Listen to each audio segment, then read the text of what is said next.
A janitor in Vermont built an $8 million fortune on a modest salary. An MBA star earned $108 million and filed for bankruptcy 2 years after retiring.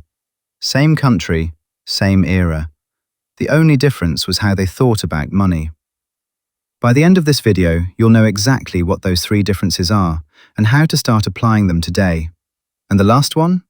Nobody talks about it, but it's the one that actually drives the other two. So grab a seat, let's get into it. Here's what most people get wrong about wealth. They think it's about income. Antoine Walker thought that too. He was a Boston Celtics star who earned $108 million over his NBA career. He supported roughly 70 people, family, friends, and entourage. He owned homes in Chicago, Miami, and Las Vegas. By 2010, he'd filed for bankruptcy. In a 2012 interview, he said something that should stop you cold. "I thought more money coming in was the solution. I never thought about what was going out." Now picture the opposite. Ronald Reed of Brattleboro, Vermont. Janitor, gas station attendant his entire working life. Wore flannel shirts, drove a used Toyota Yaris, mended his own clothes with safety pins. When he died in June 2014 at age 92, his attorney opened a safe deposit box and found decades of handwritten stock records, newspaper clippings, brokerage statements, patient notes on companies he'd owned for years. His estate was worth $8 million. He left $4.8 million to his local hospital and $1.2 million to the library. His neighbors were stunned. Nobody knew. Same era, same country, wildly different outcomes, driven entirely by three behavioral differences. Let's go through them. The first one is the easiest to apply, and you can start today. Ronald Reed never asked, "How do I get more money?" He asked, "How do I make this dollar earn more dollars?" That's not just a philosophy, it's a decision architecture, and the difference between those two questions is enormous. Richard Thaler, who won the Nobel Prize in Economics in 2017, designed something called the Save More Tomorrow program. The idea was simple: automatically increase employees' savings rate every time they got a raise, before they ever saw the extra money in their paycheck. Savings rates climbed from an average of 3.5% to 13.6% over 4 years. Not because people earned more, because the decision was made before their lifestyle could absorb the difference. A separate study found that people who automated their savings put away 73% more than people who transferred money manually each month. Ronald Reed wasn't a financial genius. He clipped stock pages out of newspapers with scissors. No Bloomberg terminal, no broker on speed dial. Just a man who consistently paid himself first and let time do the work. The mindset isn't complicated. The behavior is the hard part, until you automate it. Now here's where it gets more interesting. Most people treat risk like a light switch. Either it's safe or it isn't. But wealthy thinkers treat risk like a calculator. What's the downside? What's the upside? Is the expected value positive? That's a fundamentally different question. The psychologist Daniel Kahneman, another Nobel winner, found that humans feel the pain of a loss about twice as intensely as the pleasure of an equivalent gain. A $100 loss hurts roughly as much as a $200 gain feels good. This is called loss aversion, and it causes people to avoid risks that are statistically worth taking, passing on investments, turning down job offers, never starting the business.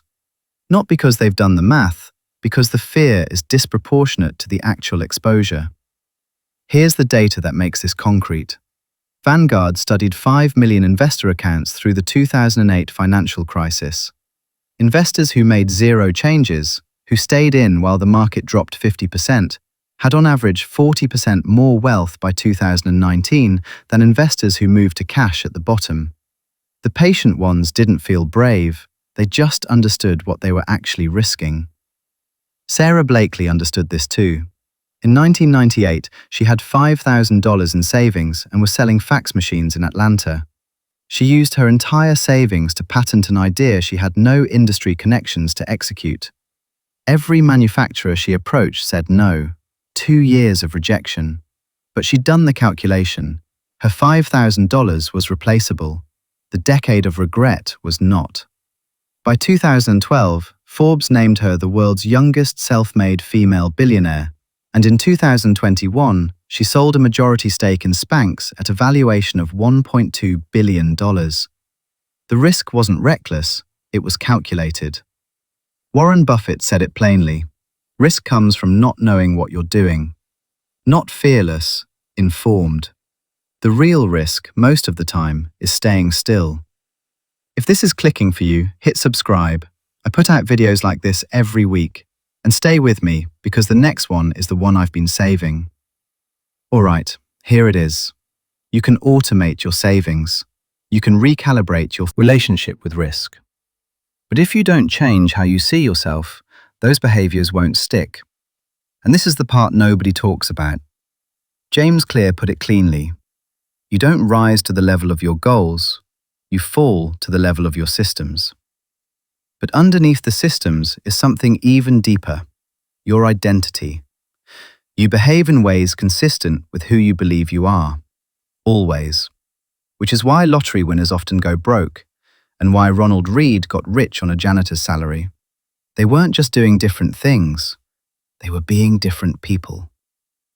A 2021 study in the Journal of Personality and Social Psychology found that people who described themselves as investors, regardless of how much they actually had invested, made significantly more consistent savings and investment decisions over 12 months than people who described themselves as someone trying to save money. The label changed the behavior. And here's the part that quietly changes everything. A 2022 Fidelity study of millionaires found that only 16% described themselves as naturally good with money.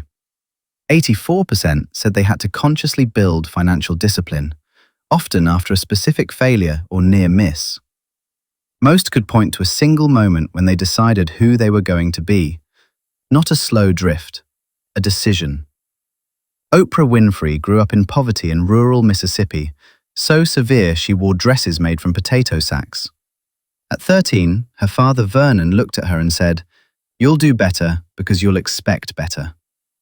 That was it. Not a strategy, not a plan, an identity to grow into. She grew into it and built a media empire worth approximately $2.5 billion. The practical version is straightforward. Stop setting outcome goals and start setting identity statements. Not, "I want to save $500 a month." Instead, "I'm someone who invests first and lives on the rest." One is a target you can miss. The other is a description of who you already are.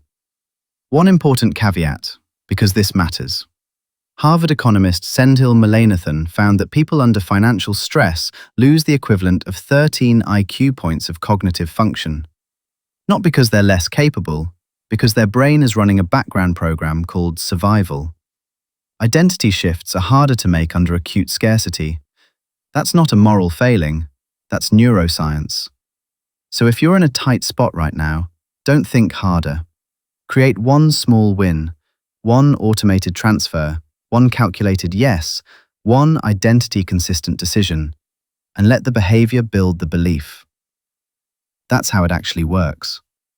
So there you go. 3 real differences between how wealthy people and everyone else think about money. Pay yourself first before your lifestyle can absorb the raise. Treat risk as a calculation, not a threat. And decide who you are before your bank account reflects it, because you'll always act like yourself. That last one alone changes everything. If this was useful, share it with someone who needs to hear it, and subscribe so you don't miss the next one. I've got something even better coming, and I think you're going to want to be there for it.